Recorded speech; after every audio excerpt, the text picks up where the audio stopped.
पूर्णात् पूर्णमुदच्यते पूर्णस्य पूर्णमादाय पूर्णमेवावशिष्यते। ओम शांति शांति शांति। शंकरं शंकराचार्यं केशवं बादरायणं सूत्रभाष्य कृतौ वन्दे भगवन्तौ पुनः पुनः। ईश्वरो गुरुरात्मेति मूर्तिभेदविभागिने व्योमवद्व्याप्तदेहाय दक्षिणामूर्तये नमः। ओम शांति शांति शांति। इस ग्रंथ का मंगलाचरण करते हैं। हाँ, अब कल से यही करना, इसी का करेंगे कल। हाँ, तो कल से यही करेंगे। चलो। अच्छा, वो जो शब्द देखा मैंने, वो जनकाम है ना, वो प्रत्यर्थात काच पूर्व से आता इदाप्य सुप, तो असुप ऐसा दिया है ना वहाँ पे। सुबंध से परे टाप ना हो तो जब समास में क्या होगा कि सुबंध सुख से परे टाप है, इसलिए आयित्य नहीं होगा, क्योंकि समास में बीच में सुप आ गया ना, लोग जो लुक किए हैं। फिर आप कहोगे नलुमता लंग अंग से, तो वहाँ पे वो नित्य नहीं है नलुमता अंग से, क्योंकि वो नहीं, वो नहीं लगे, क्योंकि अंग कार्य नहीं है, इसको अंग कार्य नहीं माना गया इत्तो को, इसलिए वहाँ पे इत्तो नहीं होगा। ये मैं सिद्धांत में देखा, इसलिए चलिए देखिए। तो यहाँ पे जो मंगलाचरण आया, यदा विद्या विलासेन भूत भौतिक सृष्टयः तंग नवमी परमात्मानं सच्चिदानंद विग्रहम। क्या शंका की है कि जो जीव ब्रह्म की एकता शास्त्रार्थ है, यह बनेगा ही नहीं, क्योंकि ब्रह्म में न तो लक्षण घटेगा न तो कोई प्रमाण है। तो पहले यहाँ पे प्रमाण दे रहे थे कि क्या प्रमाण दिए, भूत भौतिक उत्पत्ति ही प्रमाण है, भूत भौतिक पदार्थों की उत्पत्ति ही उस ब्रह्म में प्रमाण है। इसमें जो है, इस अनुमान में फिर अनुमान दिया गया, विवाद विषयी भूतानि भूत भौतिकानि सोपादान गोचर अपरोक्ष ज्ञान वत प्रणीतानि कार्यत्वाद घटवत, इस अनुमान को लेकर के विचार चला। चलिए आगे देखिए, अभी थोड़ा इसका रह गया है। इसमें उपाधि, फिर पूर्व पक्षी ने उपाधि दिया था और सत प्रतिपक्ष दिया था। उपाधि का तो निराकरण कर दिए, अंतिम में आया था ना, उपाध्य अनधिकरण हेतौ धूमो यदि वहनी व्यभिचारी स्यात् तर्हि वहनी जन्नो न स्यात्। तो इत्यादि अनुकूल तर्केण व्यभिचार संदेह से असंभवात्। व्यभिचार संदेह भी संभव नहीं है, व्यभिचार संदेह भी व्याप्ति का प्रतिबंधक होता है, लेकिन यहाँ व्यभिचार संदेह संभव नहीं, क्योंकि हमारे पास अनुकूल तर्क है। इसके विषय में तो विस्तार से 2 पाठ में तो यही चर्चा चल रही थी। चलिए आगे देखिए, ठीक, पहले मूल देख लीजिए। ततश्च अनुमानम जगत निर्मातरी सर्वेश्वरे प्रमाण। मूल मतलब शिखामणि देखिएगा, शिखामणि आगे के ततश्च अनुमानम जगत निर्मातरी सर्वेश्वरे प्रमाणम। इस तरह से अनुमान जगत के निर्माता जो सर्वेश्वर में प्रमाण है। और केवल अनुमान ही नहीं, तथाच, तथा जगत तथैव, जैसे अनुमान प्रमाण है इसी प्रकार श्रुति भी प्रमाण है। श्रुति भी प्रमाण क्या, श्रुति यतो वा इमानि भूतानि जायन्ते येन जातानि जीवन्ति यत् प्रयन्ति अभिसं विसन्ति इति। यह शास्त्र वाक्य सीधे सीधे कह रहा है, जिससे जगत उत्पन्न हो रहा है, जिसमें स्थित है, जिसमें जाके लीन हो जाएगा। और यह सर्वज्ञ सर्वविद यस्य ज्ञानमयं तप तस्मादेतद् ब्रह्म नाम रूपम अन्नम च जायते। तो जो सर्वज्ञ सर्वशक्तिमान है, जिसका विचार रूपी ज्ञान रूपी तप है, हाँ, वो इससे तस्मादेतद् ब्रह्म नाम, उससे जो है जो है ना सुनने, अभी मेरे पास तो नहीं तो मैं इसके बाद देता, एक बार पहले भी बोल चुका हूँ। चलिए देखिए,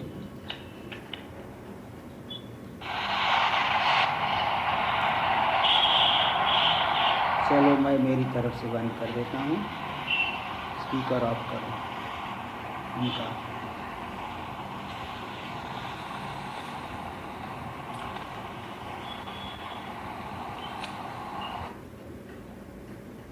इधर से आवाज़ नहीं आएगी, कोई पूछ भी नहीं पाएगा। चलिए देखिए आगे, तो तथा च तथैव, हाँ तथा च नहीं तथैव, या तो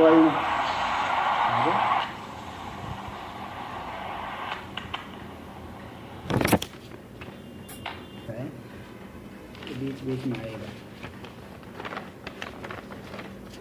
यही परेशानी है, कोई और पूरा फंक्शन कोई होता तो मतलब इधर से बंद हो जाए। चलिए देखिए आगे।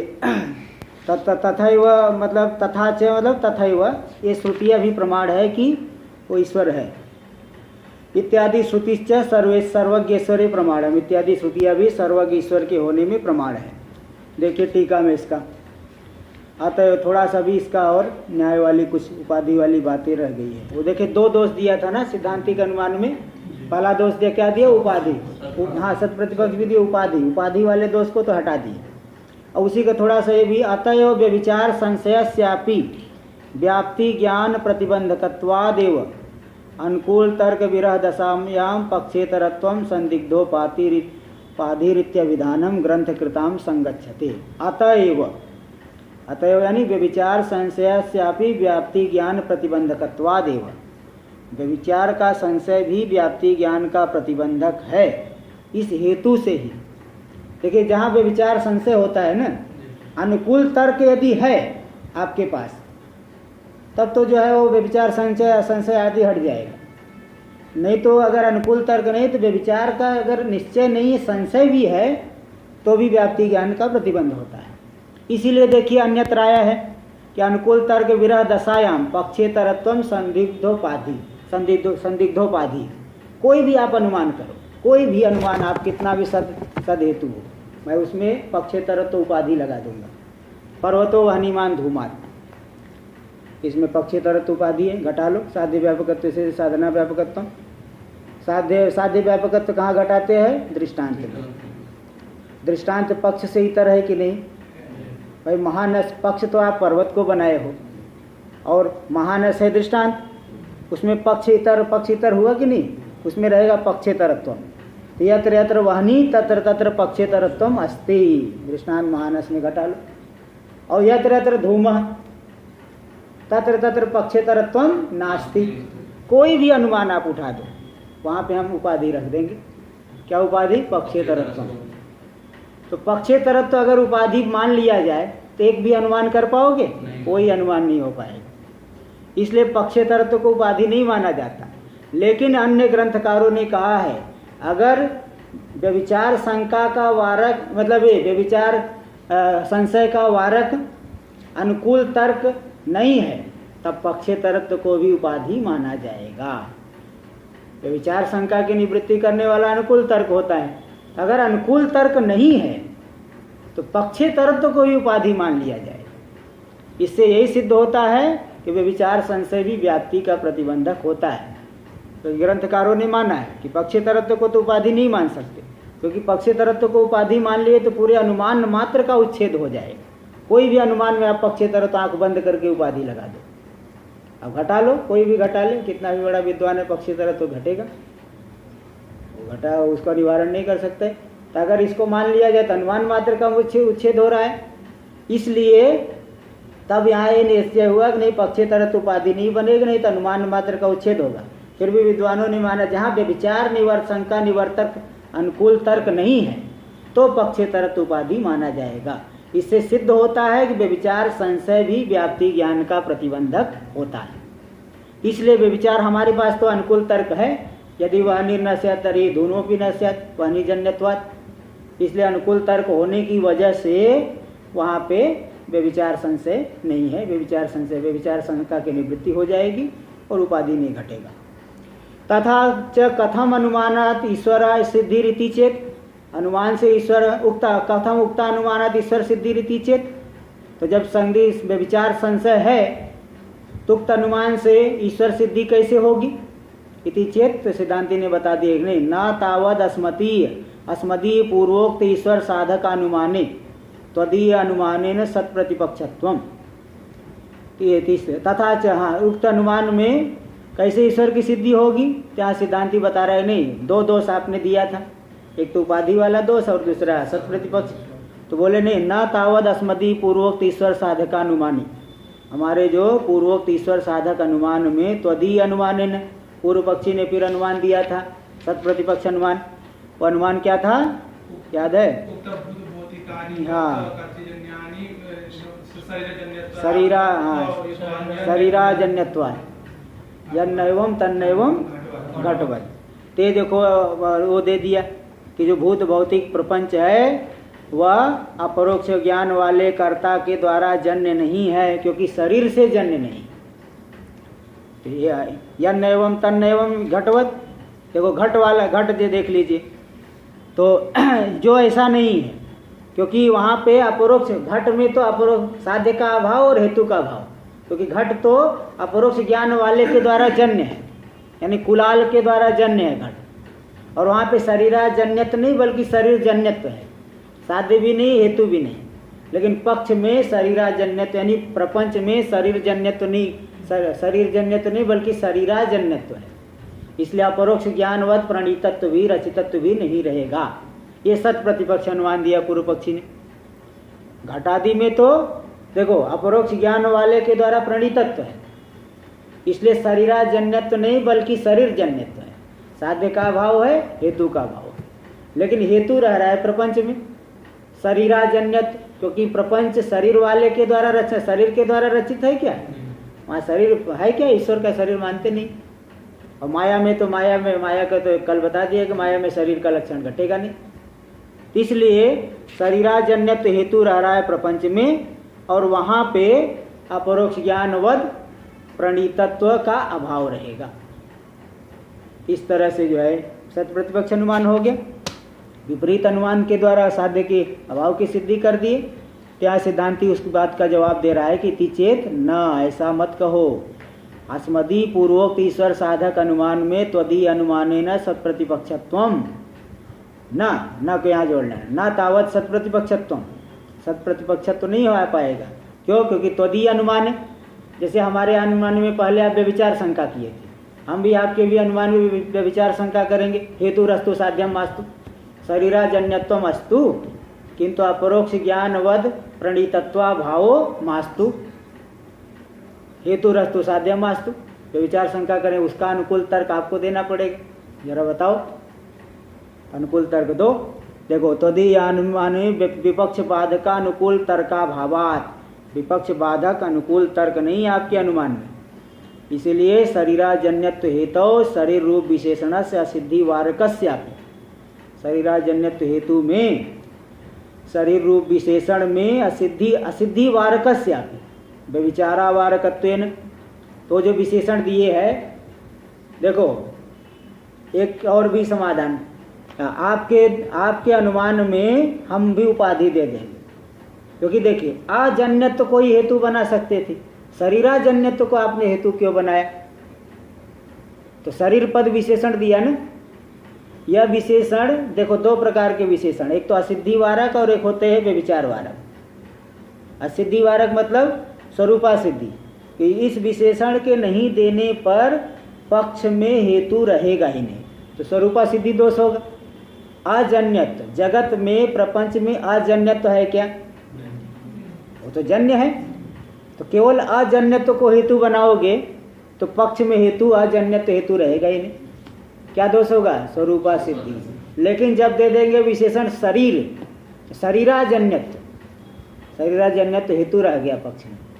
इसलिए इस शरीर विशेषण को क्या कहते हैं? असिद्धि वारक विशेषण। और एक विशेषण होता है व्यभिचार वारक। अगर उस विशेषण को नहीं देंगे तो व्यभिचार होगा। ठीक है। तो जैसे कई वायु में जो है क्या क्या है कि वायु में सिद्ध करना हो तो एक विशेषण देते हैं ना, तो आप ये विशेषण नहीं दिए तो व्यभिचार हो जाएगा बहुत जगह। तो विशेषण नहीं दोगे तो व्यभिचार होगा। तो देखिए इन दो प्रकार के विशेषण में असिद्धि वारक विशेषण को सार्थक नहीं माना जाता, व्यभिचार वारक विशेषण को सार्थक माना जाता है। तो ये सब आप मुक्तावली आदि में तो वो मिलता है। शुरुआत में मुक्तावली में ये सब बातें आई। देखो तो यही कह रहे, शरीराजन्यत्व हेतु शरीर रूप विशेषण से असिद्धि वारकस्यापि व्यभिचारा वारकत्वेन व्यर्थतया। असिद्धि का वारक तो है लेकिन व्यभिचार का वारक नहीं, इसलिए व्यर्थ होने से व्यभिचार वारक जो हेतु नहीं है, विशेषण नहीं, उसको व्यर्थ माना जाता है। क्योंकि देखिए उसी में हम भी उपाधि दे देंगे, हम भी शरीराजन्यत्व है केवल अजन्यत्व को उपाधि दे देंगे केवल अजन्यत्व को उपाधि दे देंगे। आपका जो अनुमान है कि विवादास्पद भूतानि न अपरोक्षवत प्रणीतानि शरीराजन्यत्वात्, इसमें अजन्यत्व को व्यर्थ विशेषण से घटित है ना, वहाँ अजन्यत्व को ही, उसके एक अंश को ही उपाधि दिया जा सकता है। अब घटा लो कि घट आदि में, तो वहाँ पे घट आदि में, अच्छा इसका ये तो व्यतिरेकी अनुमान है ना, इसलिए व्यतिरेकी अनुमान होने की वजह से सीधे घट में तो नहीं घटेगा। कहीं जहाँ पे अजन्यत्व है, हाँ ठीक है, आत्मा में जन्यत्व का अभाव, अब अपरोक्ष ज्ञानवत प्रणीतत्व का अभाव है आत्मा में, और वहाँ अजन्यत्व भी है। और पक्ष में देखिए हेतु, वहाँ पे हेतु अतः शरीराजन्यत्व तो है किंतु अजन्यत्व नहीं है। तो यत्र यत्र अपरोक्ष ज्ञानवत प्रणीतत्वा भाव कहाँ रहा, आत्मा में, वहाँ अजन्यत्व भी है। और यत्र यत्र शरीराजन्यत्वम अस्ति, कहाँ, पक्ष में, तत्र अजन्यत्वम नास्ति। तो कहे अजन्यत्व बन गया कि नहीं उपाधि, अतिरिक्त विशेषण देने की वजह से उसमें वो सोपाधिक हो गया। इसलिए जहाँ पे असिद्धि वारक विशेषण होता है वहाँ पे वो सोपाधिक हो जाता है, इसलिए वो व्यर्थ विशेषण से घटित होने की वजह से व्यभिचारा वारकत्वेन, व्यभिचार का वारक नहीं असिद्धि का वारक होने से व्यर्थतया शरीर विशेषणावच्छेदेन व्याप्ति ग्रहा संभवेन। जब शरीर विशेषण व्यर्थ हुआ तो शरीर विशेषणावच्छेदेन उस हेतु में उसमें व्याप्ति मिलेगा। जैसे देखिए कि जैसे कोई गुरु धर्म है, नील धूमत्वेन, नील धूमत्व को अवच्छेदक नहीं माना जाता, हेतुता का अवच्छेदक, क्यों, क्योंकि गुरु धर्म है। जब वो गुरु धर्म अवच्छेदक ही नहीं हुआ तो तेन अवच्छेदेन व्याप्ति भी नहीं मानी जाएगी। इसी प्रकार अजन्यत्व हेतु में शरीर विशेषण दिए, तो शरीर विशेषण व्यर्थ होने की वजह से उस विशेषणावच्छेदेन व्याप्ति की सिद्धि नहीं होगी। देखिए ये बता रहे, व्यर्थतया शरीर विशेषणावच्छेदेन व्याप्ति ग्रह संभवेन व्याप्यत्वा सिद्धेश्य, व्याप्यत्वा सिद्धि दोष भी हो जाएगी। इसलिए आपका अनुमान जो शत प्रतिपक्ष दे रहे हो ठीक नहीं है। न च त्वदि ईश्वर साधकानुमाने पी अनुकूल तर्का भाव, तुम्हारे ईश्वर साधक अनुमान में भी अनुकूल तर्क नहीं है। तो इति न च वाच्यम, तो पूर्व पक्षी फिर कर आपके यहाँ भी तो अनुकूल तर्क नहीं है, आपके यहाँ भी वे विचार शंका करेंगे कि वो कार्यत्व अस्तु अपरोक्ष ज्ञान प्रणीतत्व मास्तु।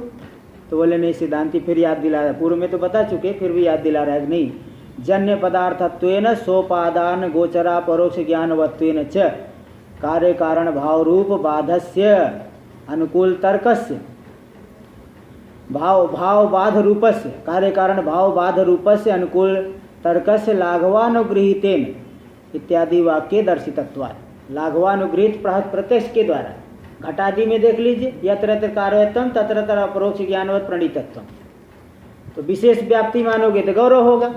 सामान्य रूप से व्याप्ति जहाँ जहाँ कार्यत्व है वहाँ वहाँ अपरोक्ष ज्ञानवत प्रणीतत्व है। तो लाघवानुगृहित तर्क है हमारे पास, यत्र यत्र जन्य पदार्थत्व, वहाँ जो है जन्य पदार्थत्वेन कार्यता और अपरोक्ष ज्ञान स्वगोचर सोपादान गोचर अपरोक्ष ज्ञानवत्वेन कारणता, इस तरह से कार्य कारण भाव मानने में लाघव है, लाघव रूपी अनुकूल तर्क। तो लाघवा अनुकूल तर्क से लाघवानुगृहीतेन इत्यादि वाक्य दर्शितत्व, तो हमारे पास तो अनुकूल तर्क है। अस्मदीयानुमाने शरीर जन्यत रूप उपाधिरपि न संभव है, शरीर जन्यत रूपी उपाधि नहीं संभव है, क्योंकि अनुकूल तर्का भाव जन्य व्यभिचार संदेह से, अनुकूल तर्का भाव जन्य व्यभिचार संदेह से व्याप्ति निश्चय प्रतिबंधकत्वेन, अनुकूल तर्का भाव से जन्य जो व्यभिचार संदेह, ऐसा व्यभिचार संदेह ही व्याप्ति निश्चय का प्रतिबंधक होता है। हर कोई व्यभिचार संदेह व्याप्ति निश्चय का प्रतिबंधक नहीं, अनुकूल तर्का भाव से जन्य जो व्यभिचार संदेह है वही व्याप्ति निश्चय प्रतिबंधकत्वेन।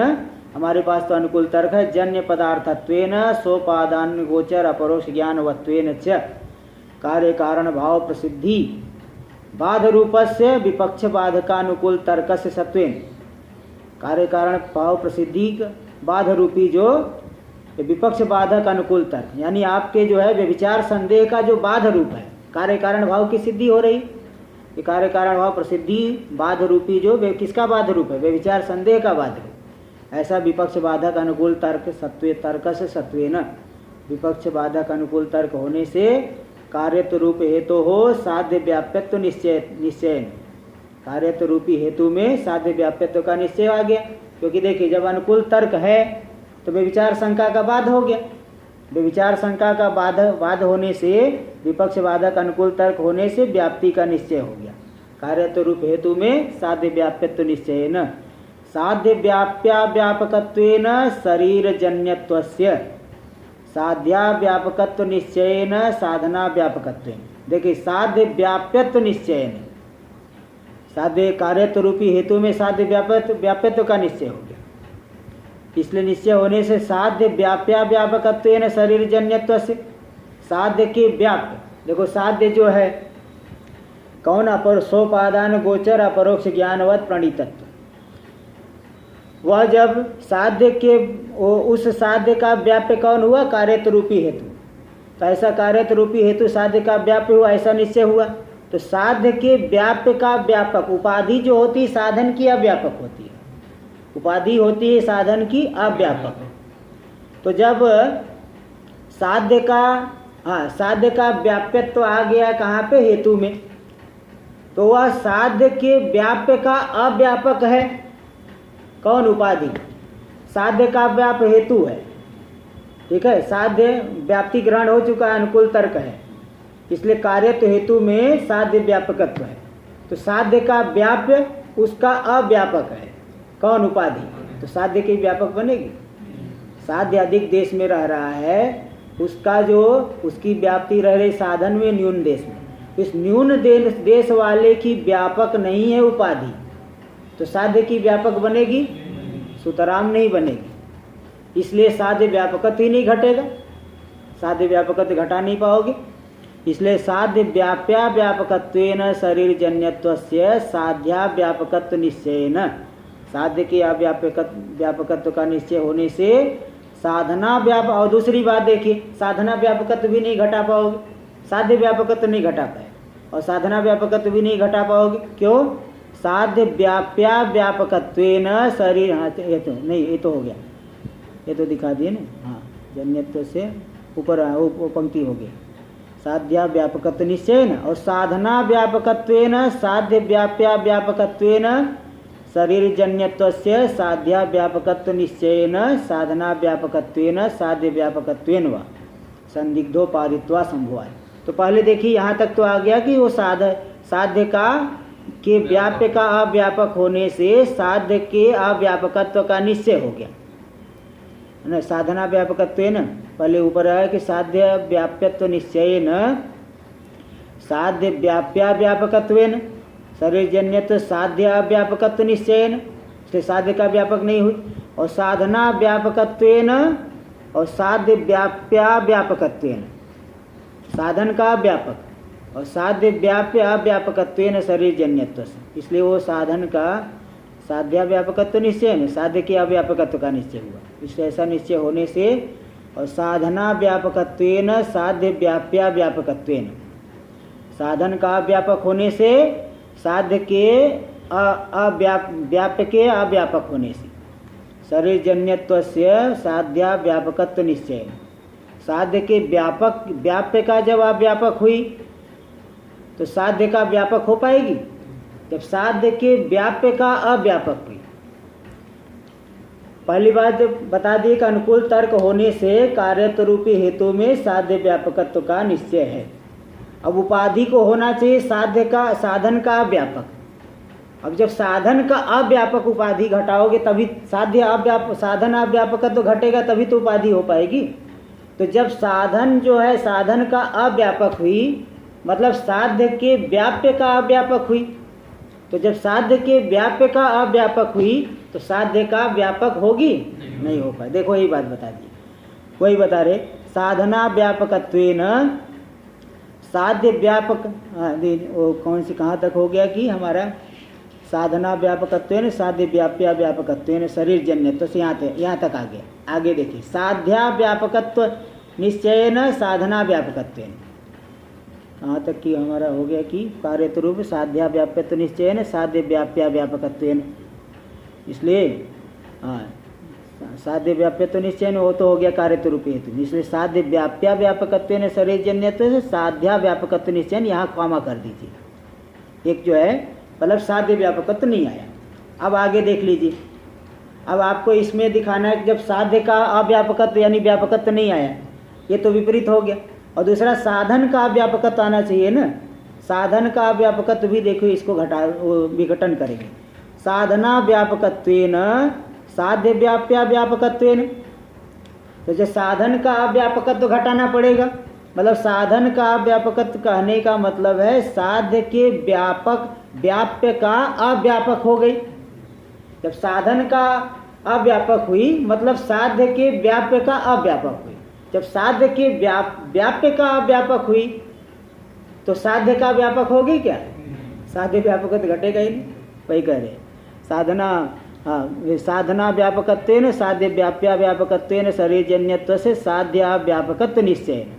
तो दोनों तरह से देखिए साध्य का व्यापकत्व निश्चय आ गया, इसलिए साधना व्यापकत्वेन साध्य व्यापकत्वेन वा संदिग्धोपादित्वा संभवात्। साधना व्यापकत्वेन और साध्य व्यापकत्वेन वा संदिग्धोपादित्वा संभवात्। इस तरह से संदिग्धोपादित्व का संभव नहीं हो पाएगा। इत्येतत् सर्वं हृदि निधाय ततश्च, इसी बात को हृदय में रख करके वहाँ बता दिए कि ततश्च यानी सत्प्रतिपक्षत्वादि दूषणाभावादेव। सत्प्रतिपक्षत्व आदि दूषण का अभाव होने से यह अनुमान प्रमाण है सर्वेश्वर में। आगे देखिए,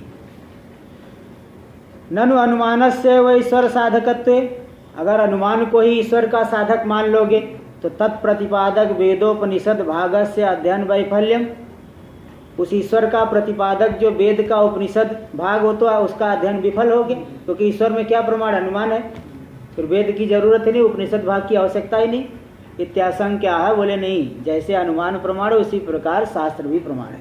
इसलिए तथाच का अर्थ वहाँ किया गया तथैव, जैसे अनुमान प्रमाण है इसी प्रकार शास्त्र भी प्रमाण है। इसमें उदाहरण दे दिए, हाँ, यतो वायुमानी सर्वभूतानि जायन्ते, यह सर्वज्ञ सर्ववित् यस्य ज्ञानमयम तपः तस्मादेतद् ब्रह्म नाम रूपम अन्नम च जायते। देखिए आगे दे रहे, यो अक्षराख्य सर्वज्ञ, जो अक्षर पुरुष परमात्मा है सर्वज्ञ है। सर्वज्ञ मतलब सामान्य रूपेण सर्व विषयक ज्ञानवान। देखो वहाँ दोनों विशेषण, सर्वज्ञ सर्ववित्। सर्वज्ञ मतलब सामान्य रूप से जो जानने वाला, क्योंकि ज्ञा धातु सामान्य ज्ञानार्थक है और वितरी ज्ञाने धातु विशेष ज्ञानार्थक है।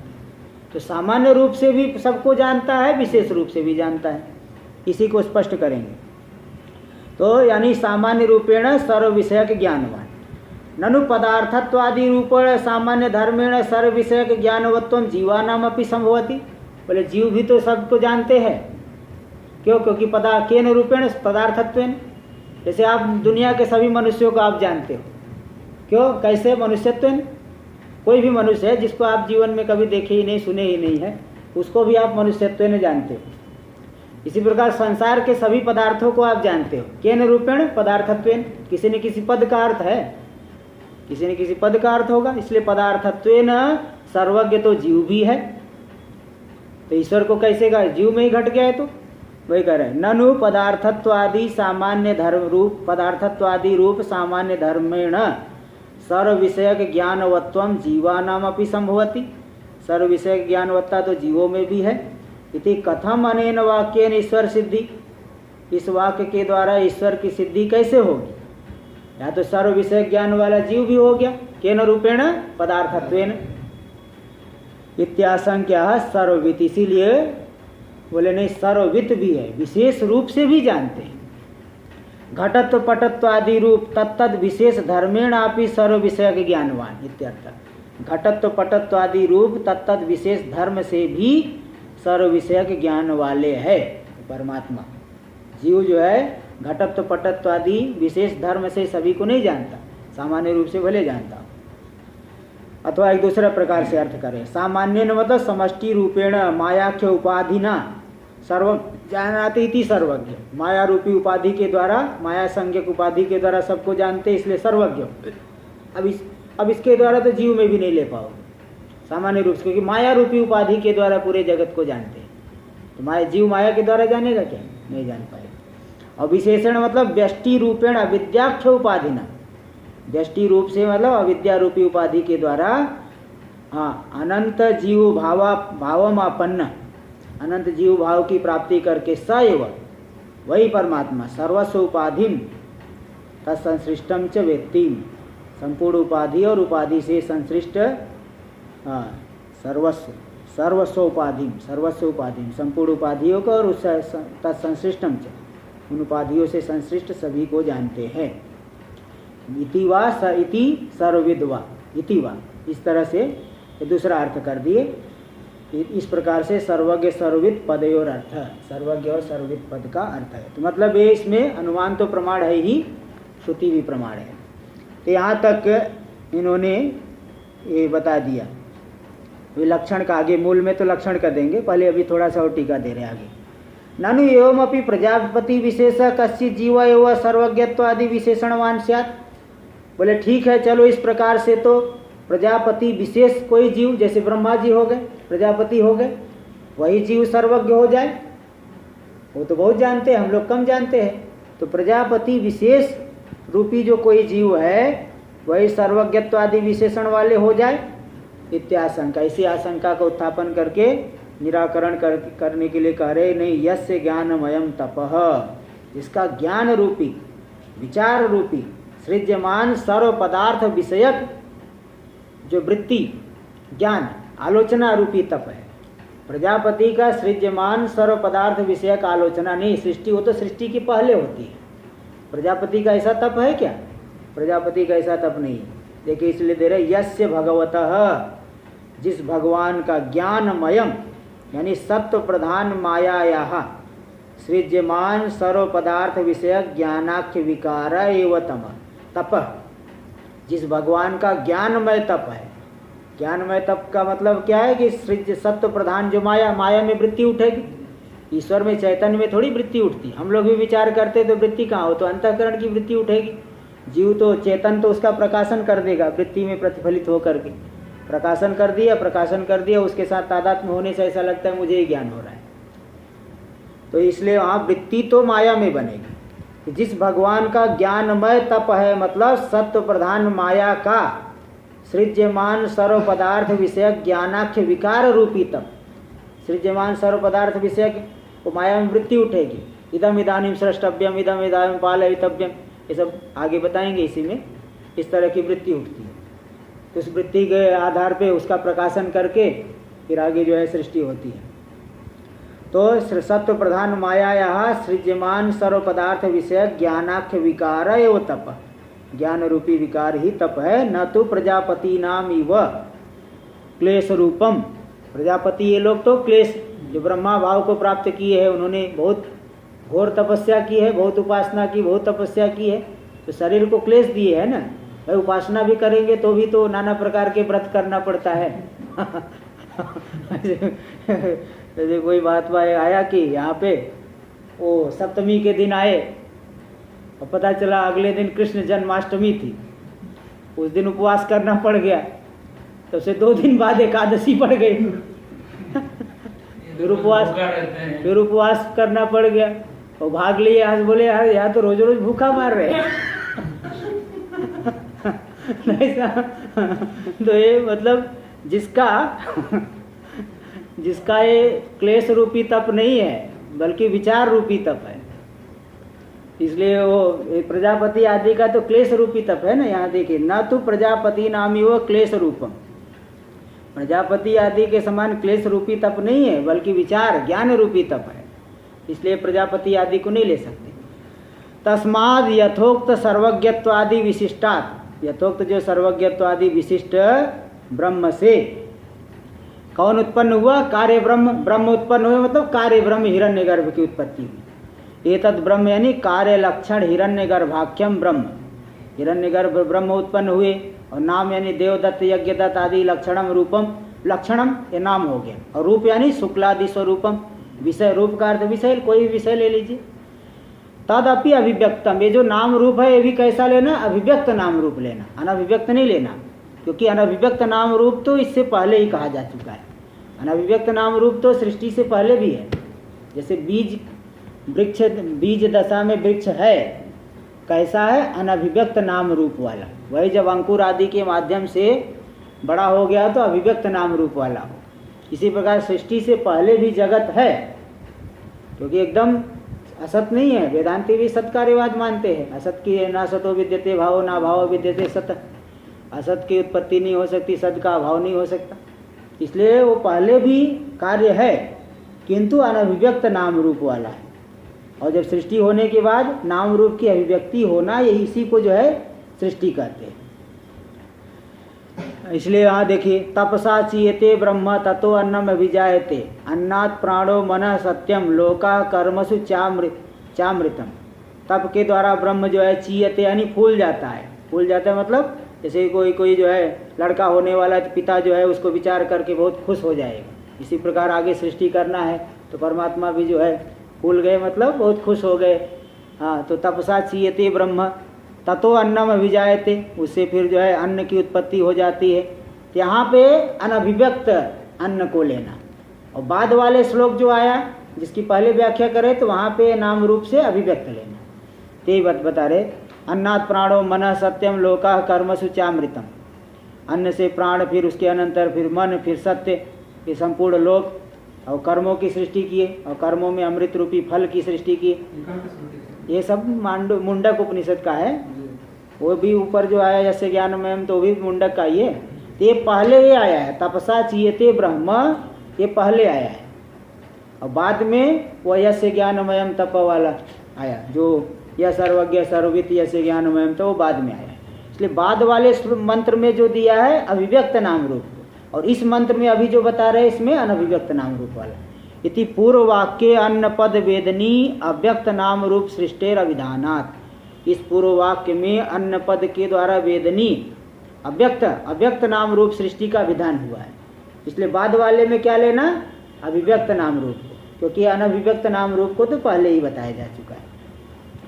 अन्नम, अन्न की सृष्टि की। अन्नम यानी अन्नम चैनी यवव्रीह्यादि लक्षणम, यवव्रीह्यादि स्वरूप जो अन्न, इसकी सृष्टि की। जायते मतलब उत्पद्यते, ब्रह्मादीनाम उत्पत्ति क्रमो अन्नात् प्राण इत्यादि पूर्व मंत्रोक्त एवं द्रष्टव्य। ब्रह्मादि की उत्पत्ति क्रम अन्नात् प्राण इत्यादि पूर्व मंत्र में ही समझ लेना चाहिए। ब्रह्मादि की उत्पत्ति किस क्रम से उत्पन्न हुए, तो उन सब को अन्नात् प्राण इत्यादि क्रम उस मंत्र में ही ले लेना चाहिए। यह काल कालो गुणी सर्वविद्य, जो काल का भी काल है, गुणी गुण वाला है, सर्वविद सबको जानने वाला। इत्यादि श्रुतया आदि पदेन ग्राह्या, इत्यादि श्रुतियाँ सर्वज्ञ ईश्वर में प्रमाण है। इत्यादि से कौन कौन सी श्रुतियाँ? ऐसा श्वेता सतरोपनिषद, यह काल कालो गुणी सर्वविद्य, जो काल का भी काल है, गुणी है, सर्वविद जो सर्वविद है, ये सब श्रुतियाँ आदि पद से ले लेना चाहिए। ब्रह्मण्य अनुमान आदि प्रमाणम कथयित्वा, ब्रह्म में अनुमान आदि, आदि से क्या लिए लेंगे? श्रुति। अनुमान प्रमाण भी बता दिए, श्रुति प्रमाण भी बता दिए। इसका कथन करके लक्षणा भाव भ्रमम निवारयति, पहले बताए थे कि नहीं प्रतिज्ञा मात्रेण वस्तु सिद्धिर्भवति, कथम तर्हि लक्षण प्रमाणाभ्याम वस्तु सिद्धि। जब ब्रह्म ही संभव नहीं है तो जीव ब्रह्म की एकता रूपी शास्त्र प्रतिपाद्य अर्थ कहाँ से संभव होगा? क्या लक्षण प्रमाण तो दे दिए, प्रमाण तो बता दिए, श्रुति प्रमाण है, अनुमान प्रमाण है। अनुमान प्रमाण के द्वारा भी ईश्वर की सृष्टि होती है और श्रुति से भी। अब यहाँ पे अब किसकी चर्चा चलेगी? लक्षण की। लक्षणा भाव भ्रमम निवारयति, उसका लक्षण क्या है? लक्षण नहीं है तो फिर वस्तु की सिद्धि नहीं हो पाएगी। लक्षण के द्वारा वस्तु का ग्रहण होता है। इसी को ले नापि लक्षणा भाव, ब्रह्म का लक्षण मूल में शिखामणि में आ जाएगी। नापि लक्षणा भाव है, ब्रह्म के लक्षण का भाव, इसलिए उसके ऊपर नापि से पहले पूर्ण विराम दे देना। पूर्ण विराम देंगे तो अच्छा है, तो अलग हो गया। प्रमाणम के बाद पूर्ण विराम, फिर आगे नापि लक्षणा भाव। वहाँ मणि प्रभाव में नहीं कह रहा हूँ, शिखामणि में कह रहा हूँ। तो नापि लक्षणा भाव, लक्षण का भाव है, ब्रह्म का लक्षण नहीं घटेगा ऐसा नहीं कह सकते, क्योंकि लक्षण ही नहीं ऐसा नहीं कह सकते। क्यों? नाम रूप सृष्टि कर्तृत्वस्य नाम रूपात्मक प्रपंचाध्यासाधिष्ठानत्वस्य वा तदाकारेण परिणममान मायाधिष्ठानत्वस्य वा ब्रह्म लक्षणत्वात्। देखिए 3 लक्षण याद दे दी। नाम रूप सृष्टि कर्तृत्वम ब्रह्मणो लक्षणम, नाम रूप सृष्टि कर्तृत्वम ब्रह्मत्वम, नाम रूप सृष्टि का जो कर्ता हो वही ब्रह्म है। अथवा नाम रूप रूपात्मक प्रपंचाध्यासाधिष्ठानत्वम, नाम रूपात्मक जो प्रपंच है उस प्रपंच रूपी अध्यास का जो अधिष्ठान, जैसे वह सर्पाध्यास का अधिष्ठान कौन है? रज्जु। रज्जु मतलब रज्जोच्छिन्न चेतन। इसी प्रकार नाम रूपात्मक प्रपंचाध्यासाधिष्ठानत्वम ब्रह्मणो लक्षणम, नाम रूपात्मक जो प्रपंच रूपी अध्यास है, भ्रांति है, भ्रांति अर्थाध्यास, उस अध्यास का जो अधिष्ठान है वही ब्रह्म है। ये दूसरा लक्षण हो गया। अथवा तीसरा लक्षण तदाकारेण परिणममान मायाधिष्ठानत्वस्य, नाम रूपात्मक प्रपंच रूप से परिणमित हो रही जो माया, उस माया का जो अधिष्ठान है वही ब्रह्म है। कि वह ब्रह्म लक्षणत्वाति तदेतदा, इस प्रकार से तीनों ब्रह्म के लक्षण हो सकते हैं। तीनों में से कोई एक ब्रह्म का लक्षण ले सकते, इसलिए यहाँ पे मूल में कारिका दिखाई गई, यद अविद्या विलासेन भूत भौतिक सृष्टया। अब इसका आगे हम लोग कल करेंगे। ओम पूर्णमदः पूर्णमिदं पूर्णात् पूर्णमुदच्यते पूर्णस्य पूर्णमादाय पूर्णमेवावशिष्यते। ओम शांति शांति शांति। शंकरं शंकराचार्यं केशवं बादरायणं सूत्रभाष्य कृतौ वन्दे भगवन्तौ पुनः पुनः। ईश्वरो गुरुरात्मेति मूर्तिभेदविभागिनी व्योमवद्व्याप्तदेहाय दक्षिणामूर्तये नमः। ओम शांति शांति।